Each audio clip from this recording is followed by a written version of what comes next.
አሰላሙ አለይኩም ወራህመቱላሂ ወበረካቱ። የተወደዳችሁ እንዴት ቆያችሁን? የጥቅምት 12 2018 ዓመተ ልደት ሚንበር ኸበር ጀመረ። የዕለቱ ሚንበር ኸበር እየመራው ፋይዛ መሐመድ ከእናንተ ከተመልካቾች ጋር ቆያለሁ። እስከ ፍጻሜው አብራችሁን እንድትዘልቁ በአክብሮት እየጋበዝኩ ለዕለቱ ከያዝናቸው ጉዳዮች መካከል አበይቱን አስቀድማለሁ። ህገወጥ ድርጊት ሲፈጽሙ በተገኙ የነዳጅ ማደያዎች ላይ እርምጃ መውሰዱን የነዳጅና ኢነርጂ ባለስልጣን አስታወቀ። 12ኛ ክፍል ብሔራዊ ፈተና ለመፈተን ብሔራዊ መታወቂያ በቅድመ ሁኔታ ተቀመጠ። ከዓለም አቀፍ ዩናይትድ ኪንግደም የሶሪያውን ሀያት ተህሪር አሻም የተሰኘ ቡድን ከሽብርተኝነት መዝገብ በይፋ ሰረዘች። የሚሉት የሚንበር ኸበር አበይት ጉዳዮች ናቸው። አብራችሁን እንድትቆዩ በድጋሚ እየጋበዝን ወደ ቀዳሚው ኸበር አልፋለሁ። የኢትዮጵያ ብሔራዊ ባንክ ትውልደ ኢትዮጵያውያንና የውጭ ዜጎች በባንክ ላይ የባለቤትነት ድርሻንና አክሲዮንን የተመለከተ ረቂቅ መመሪያ አዘጋጀ። የኢትዮጵያ ብሔራዊ ባንክ የውጭ ዜጎችና የውጭ ዜግነት ያላቸው ኢትዮጵያውያን በባንኮች ውስጥ ሊኖራቸው የሚችለውን የባለቤትነት ድርሻና ገደብ እንዲሁም የተጽዕኖ ፈጣሪ ባለ አክሲዮኖች የአክሲዮን ዝውውሮችን በተመለከቱ ድንጋጌዎችን ያካተተ ረቂቅ በማዘጋጀት ውይይት ሊካሄድበት ስለመሆኑ ተነግሯል። የኢትዮጵያ ብሔራዊ ባንክ የባንክ ስራ ፍቃድና ቁጥጥርን መለከተውን አዋጅ ተንተርሶ የወጣው ይህ ረቂቅ አዋጅ የተቀመጡ ድንጋጌዎችን ለማስፈጸም የሚውል መሆኑን የሪፖርተር ዘገባ ያመለክታል። የአክሲዮን ዝውውሮችን የመቆጣጠሩ ስራ ከዓለም አቀፍ አሰራር ጋር እንዲጣጣም ለማድረግ ጭምር ታስቦ የተዘጋጀው ይህ ረቂቅ በተለይ የአክሲዮን ዝውውሮችን በተመለከተ አዲስ ድንጋጌ የተካተተበት ነው። ይህም በአንድ ባንክ ውስጥ ከ2 በመቶ በላይ የባለቤትነት ድርሻቸውን ሊያዘዋውሩ የሚፈልጉ ባለ አክሲዮኖች የአክሲዮን ዝውውሩ ተፈጻሚ የሚሆነው በብሔራዊ ባንክ ሲጸድቅ ብቻ ነው። በባንኮች ውስጥ ከ2 በመቶ በላይ ድርሻ የያዙ አክሲዮኖች ዝውውር ሲደረግ የኢትዮጵያ ብሔራዊ ባንክን ይሁንታ ካላገኘ ዝውውሩ እንደማይተገበርም ይደነግጋል።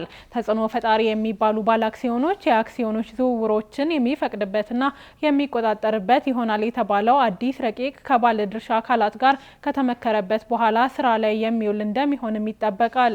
በአዲሱ ረቂቅ መመሪያ መሰረት የኢትዮጵያ ብሔራዊ ባንክ ከ2 በመቶ በላይ ደረጃ ያላቸው የአክሲዮን ዝውውሮች ሲደረጉ በኢትዮጵያ ብሔራዊ ባንክ ማጽደቅ ግዴታ ከመሆኑ ባሻገር በባንኮችም ከፍተኛ የአክሲዮን ድርሻ ያላቸው ባለ አክሲዮኖች የአክሲዮኖቻቸውን ዝውውር ለማድረግ ሲፈልጉ የባለ አክሲዮኖችን ማንነት የሚገልጽ ዝርዝር መረጃ ማቅረብ ይጠበቅባቸዋል።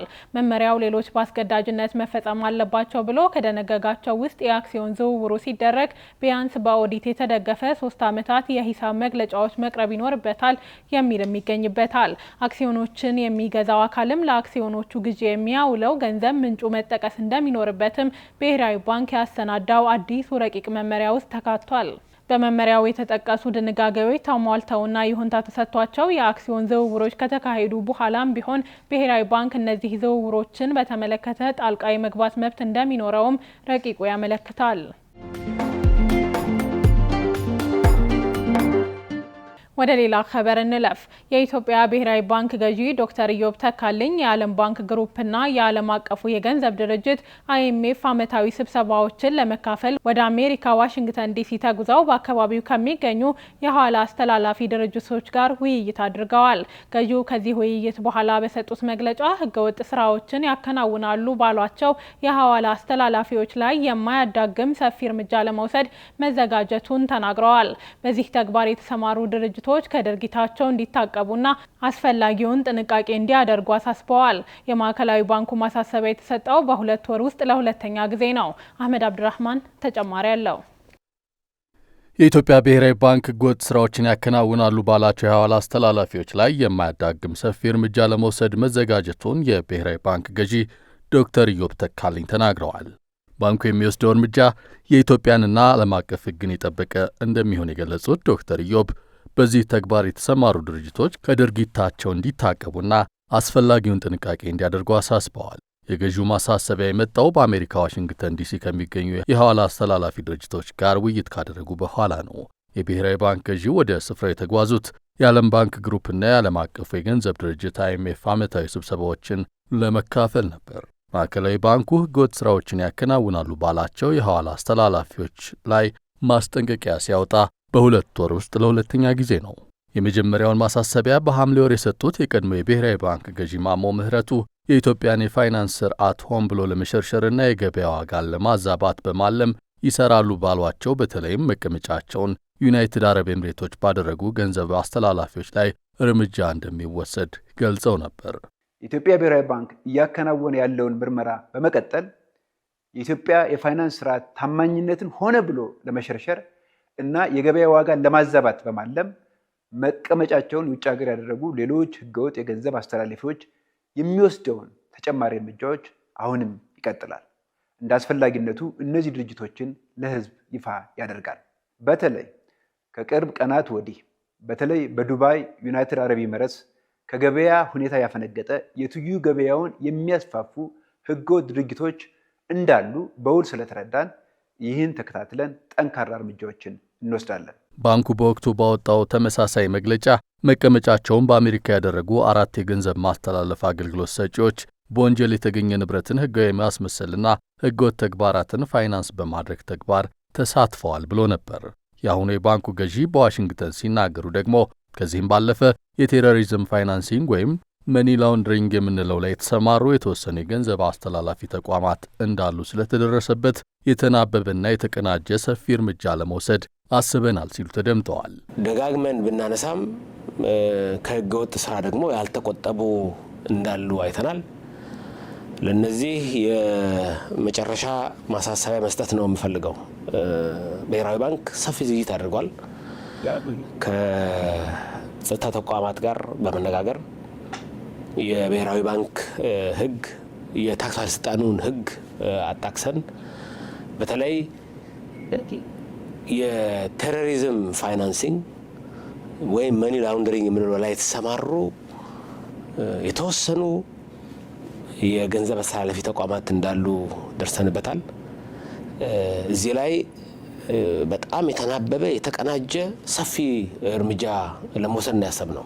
ዶክተር ኢዮብ በእነዚህ ተቋማት በኩል ገንዘብ የሚልኩ ዜጎችና ከድርጅቶቹ ጋር የሚሰሩ በተለያየ የንግድ ሥራ ላይ የተሰማሩ አስመጪና ላኪዎችም ከድርጊታቸው እንዲቆጠቡ መክረዋል። በመንግስታዊ የኢትዮጵያ ንግድ ባንክ ዛሬ ረቡዕ ጥቅምት 12 2018 አንድ የአሜሪካን ዶላር በ159.5306 ብር ሲሸጥ መዋሉን የባንኩ ይፋዊ የዋጋ መግለጫ ያመለክታል። ብሔራዊ ባንክ ከአንድ ሳምንት በፊት ጥቅምት 4 2018 በድጋሚ ባስጀመረው የውጭ ምንዛሬ ጨረታ አንድ የአሜሪካን ዶላር በ148 ብር ከ10 ሳንቲም ተሽጧል። ማዕከላዊ ባንኩ ባወጣው ጨረታ ለሽያጭ ያቀረበው 150 ሚሊዮን የአሜሪካን ዶላር ነበር። በወቅቱ ጨረታ 1 ዶላር የተሸጠበት ዋጋ በማዕከላዊ ባንኩ ሐምሌ 29 2017 ከተሸጠበት የ10 ብር ገደማ ልዩነት የታየበት ነው። በቀጣይም በተመሳሳይ እንደሚካሄድ የሚጠበቀው የምንዛሬ ጨረታው ቢያንስ እስከ ተያዘው ዓመት ማጠናቀቂያ ድረስ ሊቀጥል እንደሚችል በቀድሞ የባንኩ ገዢ ማሞ ምህረቱ ከዚህ ቀደም ተገልጿል። ህገወጥ ድርጊት ሲፈጽሙ በተገኙ የነዳጅ ማደያዎች ላይ እርምጃ ተወሰደ። የነዳጅና ኢነርጂ ባለስልጣን በ2018 የበጀት ዓመት የመጀመሪያ ሩብ ዓመት ከነዳጅ ሽያጭና ማከፋፈል ሂደት ጋር በተያያዘ ህገወጥ ድርጊት በፈጸሙ ማደያዎች ላይ እርምጃ መውሰዱን አስታውቋል። የባለስልጣኑ የህዝብ ግንኙነትና ኮሚኒኬሽን ስራ አስፈጻሚ በቀለች ኩማ እንደገለጹት ዲጂታል ሽያጫቸው ከ50 በመቶ በታች በሆኑ 354 የነዳጅ ማደያዎች ላይ በአዋጁ መሰረት እርምጃ ተወስዷል። በተመሳሳይ ዲጂታል ሽያጫቸው ዝቅተኛ በሆኑ 6 የነዳጅ አከፋፋይ ኩባንያዎች ላይ በአዋጁ መሰረት ለ2 ወራት የነዳጅ ጭነት እንዳይደረግላቸው መደረጉንም ጠቅሰዋል። በሌላ በኩል የዲጂታል ሽያጫቸው መጠነኛ በሆኑ 7 ኩባንያዎች ላይ በአዋጁ መሰረት የመጨረሻ ማስጠንቀቂያ ተሰጥቷቸዋል ብለዋል። እገዳ ከተጣለባቸው መካከል በደቡብ ምዕራብ ኢትዮጵያ ህዝቦች ክልል በበርሜል በመቅዳት የጥቁር ገበያ ሽያጭ ለማከናወን ሲንቀሳቀስ በመያዙ ለ6 ወራት ከነዳጅ ትስስር የታገደው አንድ ማደያ ይገኝበታል። መዳረሻው አዲስ አበባ ቃሊቲ በሚገኝ ማደያ የነበረ አውቶቦቴ መዳረሻውን በመቀየር ወደ ሌላ ከተማ በመጓዙ ለ6 ወራት ከነዳጅ ትስስር እንዲታገድ መደረጉንም ገልጸዋል። በተመሳሳይ በዲላ ከተማ የሚገኝ አንድ ማደያም መንግስት ካወጣ ዋጋ በላይ በመሸጡ የነዳጅ አቅርቦት እንዳያገኝ በሲስተም ሎክ ተደርጓል። የነዳጅና ኢነርጂ ባለስልጣን የነዳጅ አቅርቦት ስርጭትና ግብይት ቁጥጥር ስርዓቱ ፈጣን፣ አስተማማኝና ጥራት ያለው እንዲሆን በቴክኖሎጂ የታገዙ አሰራሮችን ማጠናከሩንም ያስታወቁት የህዝብ ግንኙነትና ኮሚኒኬሽን ስራ አስፈጻሚዋ ሁሉም የነዳጅ አከፋፋዮችና ማደያዎች ህግን ተከትለው መስራት እንዳለባቸውም አሳስበዋል መባሉን የዘገበው የኢትዮጵያ ዜና አገልግሎት ነው። 12ኛ ክፍል ብሔራዊ ፈተና ለመፈተን ብሔራዊ መታወቂያ በቅድመ ሁኔታ ተቀመጠ። የትምህርት ምዘናና ፈተናዎች አገልግሎት ማንኛውም የ2018 ትምህርት ዘመን 12ኛ ክፍል ሀገር አቀፍ ፈተና ተፈታኝ ብሔራዊ መታወቂያ ከፈተና ምዝገባ ቀድሞ ማውጣትና በእጁ ሊይዝ እንደሚገባ አሳስበዋል። አገልግሎቱ ይህን ማሳሰቢያ የሰጠው ዛሬ ረቡዕ ጥቅምት 12 2018 ነው። አገልግሎቱ ብሔራዊ መታወቂያ የሌለው ተማሪ መመዝገብም ሆነ በማንኛውም ሁኔታ መፈተን እንደማይችል አስታውቋል። በመሆኑ ተማሪዎች፣ የተማሪ ቤተሰብ፣ መምህራን፣ በየደረጃው ያለው የትምህርት አመራርና የሚዲያ አካላት ተገቢውን ድጋፍ እንዲያደርጉና እንዲያግዙ ጥሪ አቅርበዋል።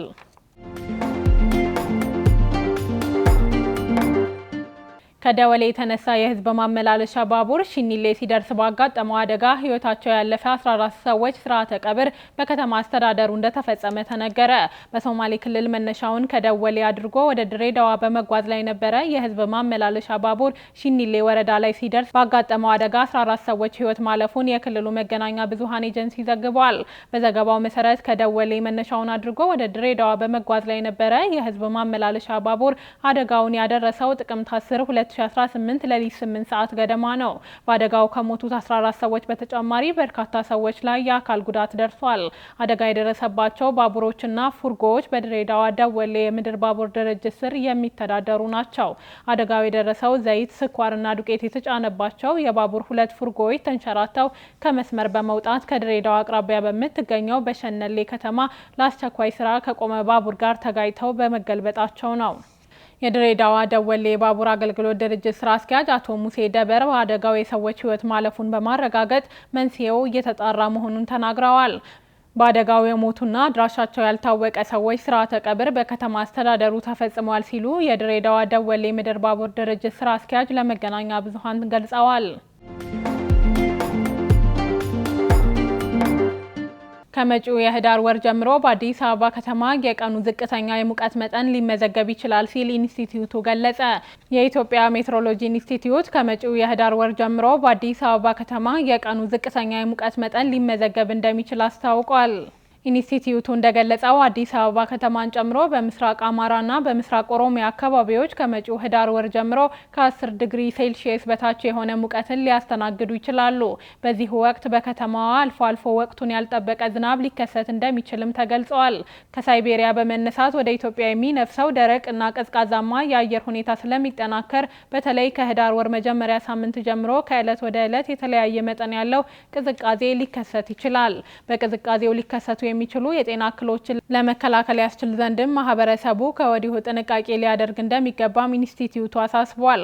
በአጠቃላይ ከተማዋ የበጋውን ወራት ደረቅ ፀሐያማና ነፋሻማ የአየር ሁኔታን እንደምታስተናግድ ጠቁመዋል። በሌላ በኩል በሚቀጥሉት የበጋ ወራት ለአብዛኞቹ የደቡብ አጋማሽ የሀገሪቱ አካባቢዎች ሁለተኛ የዝናብ ወቅት እንደሚሆን ትንበያ አመልክቷል። የተወደዳችሁ አሁንም የተከታተላችሁ የምትገኙት ሚንበር ኸበርን ነው። አብራችሁን ስላላችሁ ደስ ይለናል። ለሚንበር ኸበር ጥቆማ ወይም ማስተያየት ካላችሁ በአጭር የስልክ ቁጥር 9282 ላይ ብትልኩልን አጣርተን መልሰን ለእናንተው እናቀርባለን። የሚቀናችሁ ማህበራዊ ሚዲያ ከሆነ በሁሉም አማራጮች @ሚንበር ቲቪ ብላችሁ ብትፈልጉን ታገኙናላችሁ። ድረገጻችንን www.minbertv.com ብትጎበኙ ደግሞ አዳዲስ መረጃ ታገኛላችሁ። ምናልባት ሚንበር ኸበርን በቴሌቪዥን መከታተል የማይችሉበት አጋጣሚ ከተፈጠረም በአዲሱ የሚንበር ኸበር የዩቲዩብ ቻናል ማግኘት እንደሚቻል ለማሳወቅ እንወዳለን። አሁን ደግሞ የዕለቱን አብይ ጉዳይ እናስታውሳችሁና እንመለስ። የኢትዮጵያ ብሔራዊ ባንክ ትውልደ ኢትዮጵያውያንና የውጭ ዜጎች በባንክ ላይ ባለቤትነት ድርሻንና አክሲዮንን የተመለከተ ረቂቅ መመሪያ አዘጋጀ። ከቆይታ በኋላ ዩናይትድ ኪንግደም የሶሪያውን ሀያት ታህሪር አሻም የተሰኘ ቡድን ከሽብርተኝነት መዝገብ በይፋ ሰርዛለች። እንመለስበታለን። ይጠብቁን። የተባበሩት መንግስታት ድርጅት የክረምት ወራት ከመግባቱ በፊት ለጋዛ ተጨማሪ መጠለያ እንዲገነባ እንዲፈቀድ ጥሪ ያቀረበ። የተባበሩት መንግስታት ድርጅት የክረምት ወራት ከመግባቱ በፊት ለጋዛ ተጨማሪ መጠለያ እንዲገነባ ፍቃድ እንዲሰጥ ጥሪ ያቀረበው በዋና ጸሐፊ ምክትል ቃል አቀባይ ፈርሃን ሀቅ በኩል ነው። ቃል አቀባዩ በሰጡት ጋዜጣዊ መግለጫ በጋዛ የሚገኙ የእርዳታ ድርጅቶች ከዚህ ቀደም ለመድረስ አስቸጋሪ በነበሩ አካባቢዎች የረድኤትን ተግባራትን መቀጠላቸውን ተናግረዋል። በዚህም በእስራኤል ጥቃት ከደቡብ ጋዛ ካን ዩኒስ ተፈናቅለው ችግር ላይ ለወደቁ ቤተሰቦች 300 ድንኳኖችንና 14700 ብርድ ልብሶች መከፋፈላቸውንም አስረድተዋል። አያይዘውም እስራኤል የሰብአዊ እርዳታ ሰጪ ድርጅቶች አቅርቦቶችን ተደራሽ እንዲያደርጉ የሚያስችላቸውን ተጨማሪ ፍቃድ እንድትሰጥ ጠይቀዋል። በሐማስና እስራኤል መካከል በጋዛ ተኩስ ለማቆም የተደረሰው ስምምነት ተግባራዊ መሆን ከጀመረበት ጊዜ አንስቶ የተባበሩት መንግስታት ድርጅት የእርዳታ ቡድኖች 10638 ቶን አስፈላጊ የሚባሉ የእርዳታ አቅርቦቶችን ድንበር አቋርጠው ለጋዛ ነዋሪዎች ማድረስ መቻላቸውንም ጠቁመዋል። ዩናይትድ ኪንግደም የሶሪያውን ሀያት ተህሪር አሻም የተሰኘ ቡድን ከሽብርተኝነት መዝገብ በይፋ ሰረዘች። የዩናይትድ ኪንግደም መንግስት የሶሪያን ሀያት ተህሪር አሻም ቡድን ከሽብር ድርጅቶች መዝገብ መሰረዙን በይፋ አስታውቋል። የሀገሪቱ መንግስት እዚህ ውሳኔ ላይ የደረሰው በቀድሞ ፕሬዝዳንት በሺር አልአሳድ የሚመራው የሶሪያ መንግስት ባለፈው ዓመት 2024 ከስልጣን መወገዳቸውን ተከትሎ አዲስ ከተመሰረተውና የቀድሞ የቡድኑ መሪ አህመድ አሸር የሚመሩት የሽግግር መንግስት መካከል ግንኙነት ለመመስረት የተጀመሩ ጥረቶችን በመጥቀስ ነው። ሀያት ተህሪር አሻም በሶሪያ የአልአሳድ መንግስትን በመቃወም በትጥቅ ትግል ከሚፋለሙ ቡድኖች መካከል አንደኛው ነበር። የዩናይትድ ኪንግደም የሀገር ውስጥ ጉዳይ ሚኒስቴር ውሳኔው የጸረ ሽብርተኝነት ትብብርን፣ የስደተኞችን አስተዳደርንና የሶሪያን ቀሪ የኬሚካል መሳሪያዎችን ማስወገድን ጨምሮ በርካታ እንግሊዝ ቅድሚያ የሚሰጣቸውን ጉዳዮች ይደግፋል ብሏል።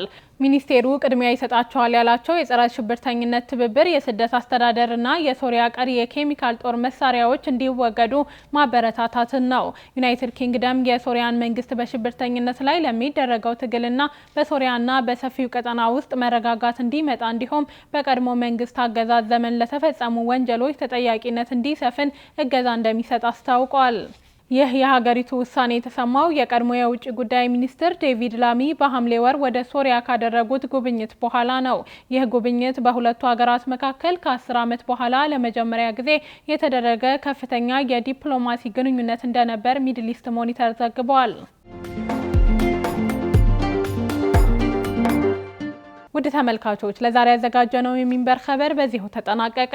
ፋይዛ መሐመድ አብሬያችሁ ቆየሁ። ወሰላሙ አለይኩም ወራህመቱላሂ ወበረካቱ።